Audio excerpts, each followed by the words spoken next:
శ్రీ వారాహీదేవి నమః. అందరికీ నమస్తే అండి. Welcome to my channel. మనకి వారాహీదేవి నవరాత్రులు ఈ రోజు నుండి స్టార్ట్ అయ్యాయండి. ముందుగా మీ అందరికీ వారాహి గుప్త నవరాత్రులు శుభాకాంక్షలు.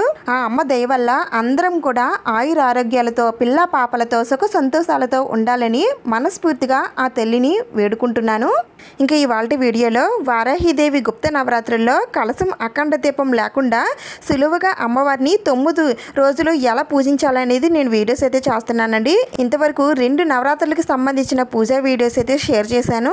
ఇంట్రెస్ట్ ఉన్న వాళ్ళు డిస్క్రిప్షన్లో లింక్స్ ఉంటాయి చూడండి. ఇప్పుడైతే వారాహీదేవి నవరాత్రుల్లో 3వ రోజు అమ్మవారిని ఏ విధంగా పూజించాలి, ఏ దీపం పెట్టాలి, అమ్మవారికి ఏ నైవేద్యం నివేదన చేయాలి, అమ్మవారిని ఎలా అలంకరించాలి, ఎలాంటి నియమాలు పాటించాలి, ఇంకా మరికొన్ని మీకు వచ్చే సందేహాలు అన్నీ కూడా ఈ వీడియోలో షేర్ చేస్తానండి. అన్నీ కూడా మీకు అర్థమయ్యే విధంగా చాలా సింపుల్ పద్ధతిలోనే చెప్తాను. నవరాత్రులు అనేవి చాలా విశేషమైన రోజులండి.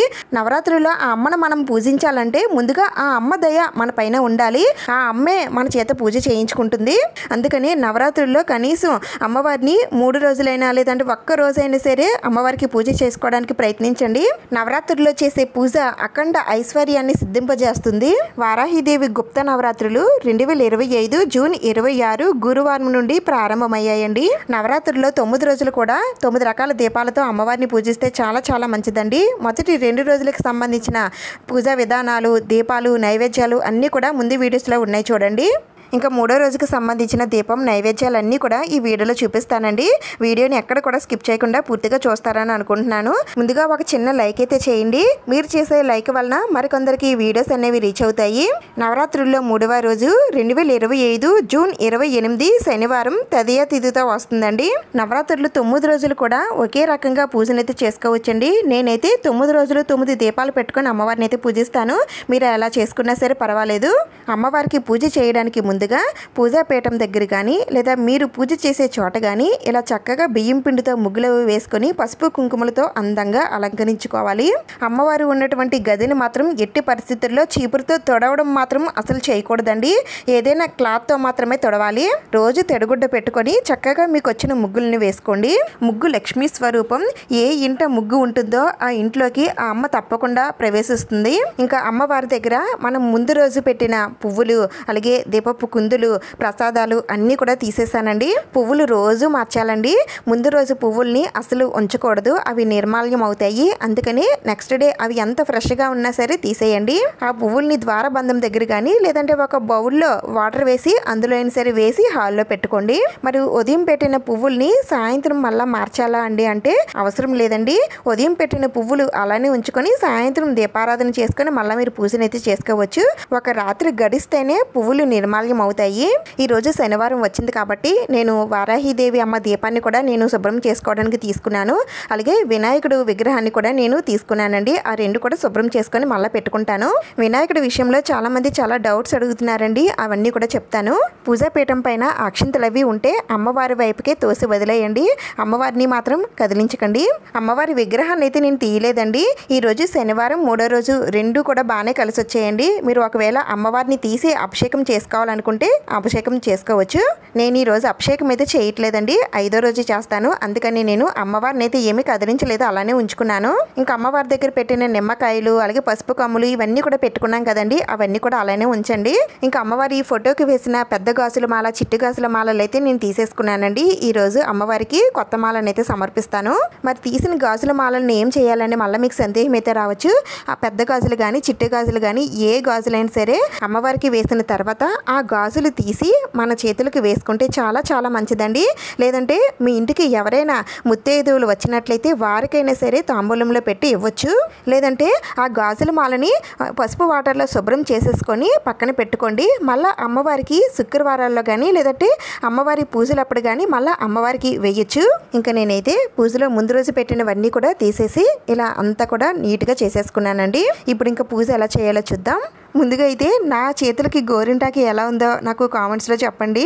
పెద్ద డిజైన్ ఏమీ కాదులేండి, కానీ అమ్మవారికి పూజ చేసినటువంటి గోరింటాకి అయితే పెట్టుకున్నానండి. అందుకే మీకు చూపిస్తున్నాను. మనకి ఎలాగో ఆషాఢ మాసంలో మనం గోరింటాకు పెట్టుకుంటాం కదా, పైగా అమ్మవారికి పూజ చేసినటువంటి గోరింటాకు, అందుకే మీకు చూపిస్తున్నాను. మీరు కూడా తప్పకుండా ఆషాఢ మాసంలో గోరింటాకు అయితే పెట్టుకోండి. ఇంకా అమ్మవారి పూజలో మామిడి కొమ్మలు కానీ అరటి చెట్లు కానీ ఉంటే పెట్టుకోండి.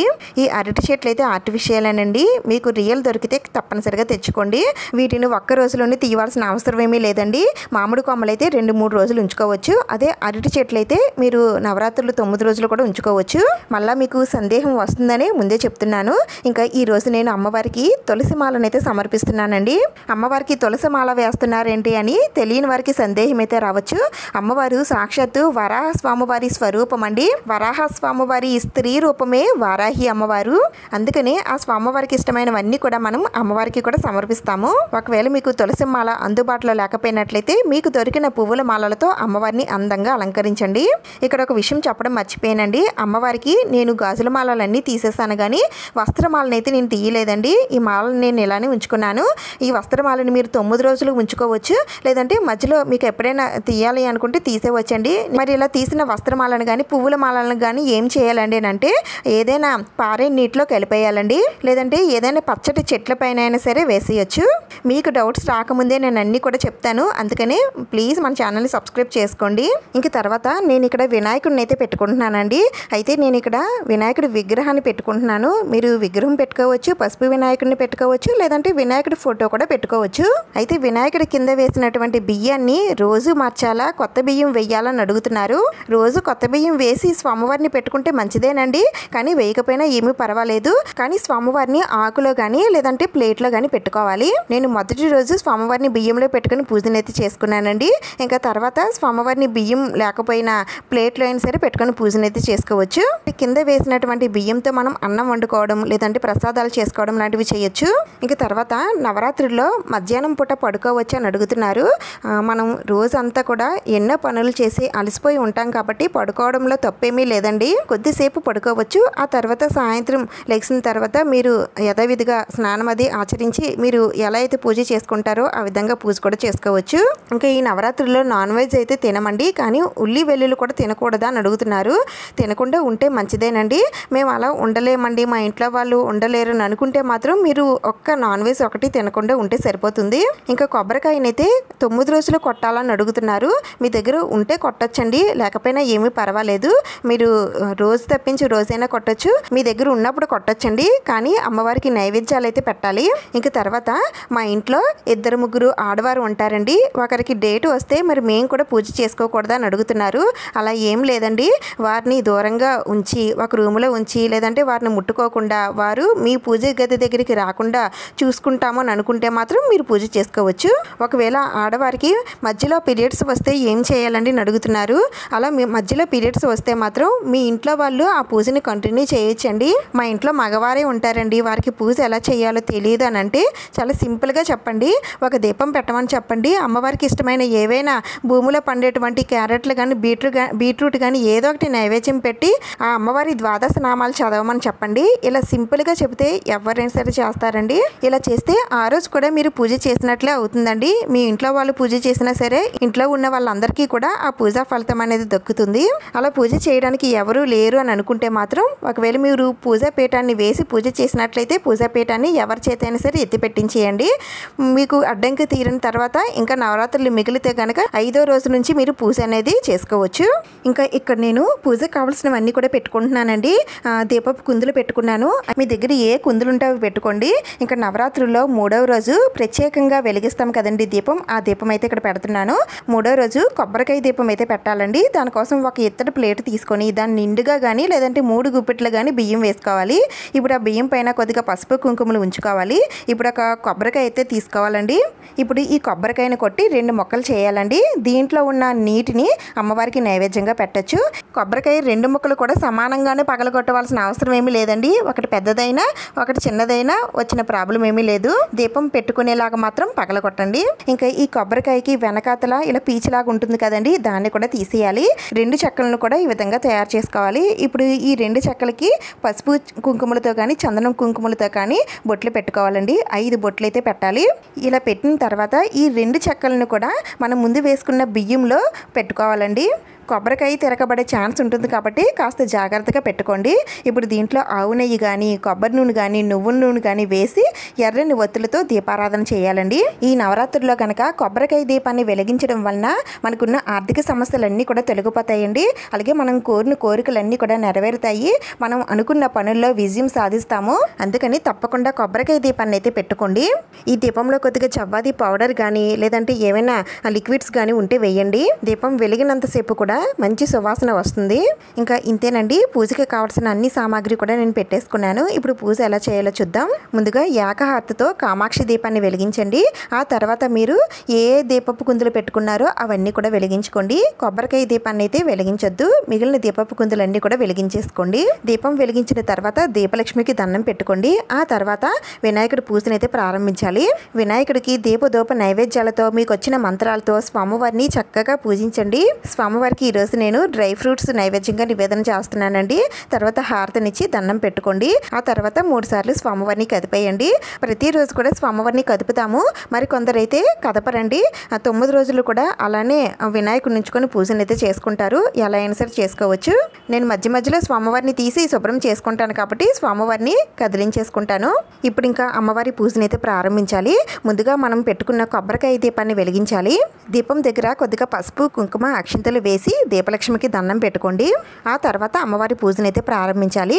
అమ్మవారి ఈ పాదాల దగ్గర కూడా కొద్దిగా పసుపు, కుంకుమ, అక్షింతలు ఉంచి అగరబత్తులతో ధూపం చూపించి ఆ అమ్మవారికి నమస్కారం చేసుకోండి. ఇప్పుడు అమ్మవారి అష్టోత్తరాలు, అమ్మవారి కవచం, ద్వాదశ నామాలు ఇవి ఏ వస్తే అవన్నీ కూడా చదువుకోండి.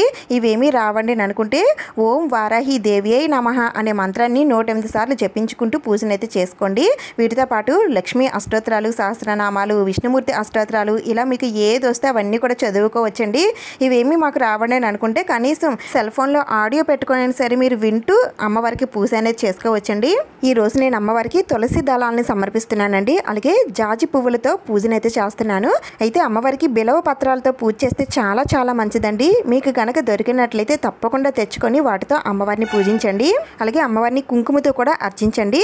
అయితే ఈ కుంకుమని నేరుగా అమ్మవారి పైన వేస్తూ చేయకూడదని అడుగుతున్నారు. అలా కూడా చేయొచ్చండి. మీరు అమ్మవారికి నేరుగా వేస్తూ పూజ చేయొచ్చు, లేదంటే ఒక ప్లేట్లో వేస్తూ చేయొచ్చు, లేదంటే ఆకులో వేస్తూ చేయొచ్చు. ఎలా అయినా సరే చేయొచ్చండి. అయితే మరి ఎక్కువ కుంకుమతో పూజనైతే చేయకండి. కొద్దిగా సమర్పిస్తూ పూజనైతే చేసుకోండి. అలా పూజ చేసిన కుంకుమని మనం వాడాలండి. అందుకని మరి ఎక్కువ కాకుండా కొద్దిగా సమర్పిస్తూ పూజనైతే చేసుకోండి. ఇంకా ఈ రోజు నవరాత్రుల్లో 3వ రోజు కాబట్టి ఎవరైనా పీఠాన్ని కదపాలి అనుకుంటే ఈ రోజు కదిపేయచ్చండి. అంటే మొదటి రోజు పూజ చేసిన వారు పీఠాన్ని ఈ రోజే కదపాలండి. ఎందుకంటే మనకి 2వ రోజు శుక్రవారం వచ్చింది కాబట్టి 2వ రోజు కూడా మీరు పూజని కంటిన్యూ చేసి 3వ రోజున పీఠాన్ని అయితే కదపాల్సి ఉంటుంది. మీరు చేసుకున్న పూజలో తప్పనిసరిగా కంద దీపం అయితే పెట్టుకోవాల్సి ఉంటుందండి. అలాగే అమ్మవారికి తాంబూలం కూడా ఇవ్వాలి. అంటే చీర కానీ లేదంటే జాకెట్ మొక్క అయినా సరే ఇచ్చి అమ్మవారికి తాంబూలం ఇవ్వాలి. అలాగే అమ్మవారికి ఒక్కరోజు భోజనం కూడా పెట్టాలండి. అంటే మనం వండుకున్న అన్నం, కూర, పప్పు అలా భోజనం కూడా పెట్టాలి. ఇవన్నీ చేయాలనుకునేవారు చేసి అమ్మవారి పీఠాన్ని అయితే కదిపేయండి. ఇవన్నీ నేను కూడా చేస్తానండి. తర్వాత వీడియోస్లో చూపిస్తాను. కానీ మీరు ముందే పీఠాన్ని కదిపేయాలనుకుంటున్నారు కాబట్టి అందుకని మీకు ముందుగానే తెలియజేస్తున్నాను. పీఠాన్ని కదిపేవారు ఈ శనివారం రోజున ఉదయం 11 గంటల లోపైనా లేదంటే సాయంత్రం 6 గంటల లోపైనా సరే మీరు పీఠాన్ని కదిపేయచ్చు. పూజలో పెట్టిన పసుపు అమ్మవారిని కదిపి ఆ పసుపుని కొద్దిగా తీసుకొని పెళ్ళైన వారైతే తాళబొట్టుకి, పెళ్లి కాని వారైతే మొహానికి రాసుకోవాలి. కాలుకి మాత్రం రాసుకోకూడదు. ఇంకా ఏమైనా మిగులు ఉంటే పసుపు కొద్దిగా ద్వారబంధానికి కూడా రాసుకోండి. మిగిలిన పసుపుని వాటర్లో నిమజ్జనం చేసేయండి. అలాగే అమ్మవారి రూపంలో కొబ్బరికాయ పెట్టుకున్నవారు ఆ కొబ్బరికాయని పారే నీటిలో వదిలిపెట్టేయాలండి. పీఠాన్ని ఎలా కదపాలి, అమ్మవారికి ఉద్వాసన ఎలా చెప్పాలి అనేది మీరు తెలుసుకోవాలి అని అనుకుంటే నేను లాస్ట్ ఇయర్ వీడియో పెట్టానండి. ఆ వీడియో చూసి మీరు తెలుసుకోవచ్చు. లింక్ డిస్క్రిప్షన్లో ఇస్తాను చూడండి. ఇంకా ఈరోజు అమ్మవారికి నైవేద్యంగా పానకం పెట్టాలండి. అలాగే అన్నంతో తయారు చేసినటువంటి పులిహోరని నైవేద్యంగా నివేదన చేస్తున్నాను. వీటితో పాటుగా నేను అమ్మవారికి ఎంత ఇష్టమైన చిలకడ దుంపలను కూడా నేను నైవేద్యంగా పెడుతున్నాను. అయితే ఈ దుంపలు మీరు పచ్చివైనా పెట్టొచ్చండి, లేదంటే ఉడకబెట్టినవైనా సరే పెట్టొచ్చు. ఆ తర్వాత అమ్మవారికి తాంబూలం ఇవ్వండి. తాంబూలంలో ఆకు, వక్క, పండు, చిల్లర నాణం ఇవన్నీ పెట్టాలండి. ఒకవేళ పళ్ళు లేకపోయినట్లయితే ఎండు ఖర్జూరాలు పెట్టి తాంబూలం అయితే ఇవ్వచ్చు. కొబ్బరికి ఉన్నవాళ్ళు కొట్టండి. తర్వాత అమ్మవారికి నీరాజనం సమర్పించండి. హారతి పాటలు ఏమైనా వస్తే పాడండి. వారాహీదేవి అమ్మవారికి సంబంధించిన పాటలే కాదండి, మనం లక్ష్మీదేవి అమ్మవారికి సంబంధించిన పాటలు కూడా మనం పాడొచ్చు. ఆ తర్వాత కొద్దిగా అక్షింతల పువ్వులు అమ్మవారి పాదాల పైన వేసి దండం పెట్టుకోండి. మీ మనసులో ఉన్న కోరికని రోజు ఆ అమ్మవారికి తెలియజేయండి. ఇంతటితో నవరాత్రుల్లో 3వ రోజు పూజ పూర్తవుతుందండి. పూజలో పెట్టిన కొబ్బరికాయ దీపం కొండెక్కిన తర్వాత నెక్స్ట్ డే ఈ కొబ్బరికాయని తీసి పారే నీటిలో వదిలిపెట్టేయండి. లేదంటే ఎవరు తొక్కని ప్లేస్లోని సరే వేసేయచ్చు. దాని కింద వేసిన బియ్యంతో మీరు అన్నం వండుకొని తినచ్చు, లేదంటే ప్రసాదం వండుకోవచ్చు. ఇంకా అమ్మవారికి పెట్టిన నైవేద్యాలన్నీ కూడా మనం ప్రసాదంగా తీసుకోవాలండి. దుంపలు కూడా మనం ఉడకబెట్టుకొనైనా లేదంటే కాల్చుకొనైనా సరే తినచ్చు. మీకు ఏమైనా డౌట్స్ ఉంటే నన్ను కామెంట్స్లో అడగండి, నేను నెక్స్ట్ వీడియోలో మీకు తెలియజేస్తాను. ఇంకొక మంచి విషయాన్ని మీతో షేర్ చేసుకుంటున్నానండి. నేను ఆల్రెడీ కమ్యూనిటీ పోస్ట్లో పెట్టాను. నాకు ఇన్స్టాగ్రామ్లో 50,000 మంది ఫాలోవర్స్ అయితే వచ్చారండి. అది కూడా నవరాత్రుల్లో రావడం చాలా హ్యాపీగా ఉంది. యూట్యూబ్ ఫాలో అవుతున్న వారు, ఇన్స్టాగ్రామ్ ఫాలో అవుతున్న వారు అందరికీ కూడా చాలా చాలా ధన్యవాదాలు. ఇక మీదట కూడా మీ లవ్ అండ్ సపోర్ట్ ఇలానే ఉండాలని కోరుకుంటున్నానండి. మీరు ఎవరైనా ఇన్స్టాగ్రామ్లో ఫాలో అవ్వాలనుకుంటే ఫాలో అవ్వండి, లింక్ డిస్క్రిప్షన్లో ఇస్తాను. అలాగే మీరు చేసుకున్న పూజా ఫొటోస్ నాకు పంపించాలి అనుకుంటే ఇన్స్టాగ్రామ్లో పంపించండి. ఇంకా ఇదేనండి వీడియో. ఈ వీడియో మీకు యూజ్ అయింది, ఉపయోగపడిందని అనుకుంటున్నాను. మీకు ఎలా అనిపించిందో నాకు కామెంట్స్లో చెప్పండి. మీరు ఎలా చేసుకుంటున్నారు, ఎన్ని రోజులు చేసుకుంటున్నారు అనేది కూడా నాతో షేర్ చేసుకోండి. ఇంకా నవరాత్రుల్లో 4వ రోజు పూజ వీడియోతో మళ్ళీ కలుద్దాం. అంతవరకు సెలవు. నమస్కారం.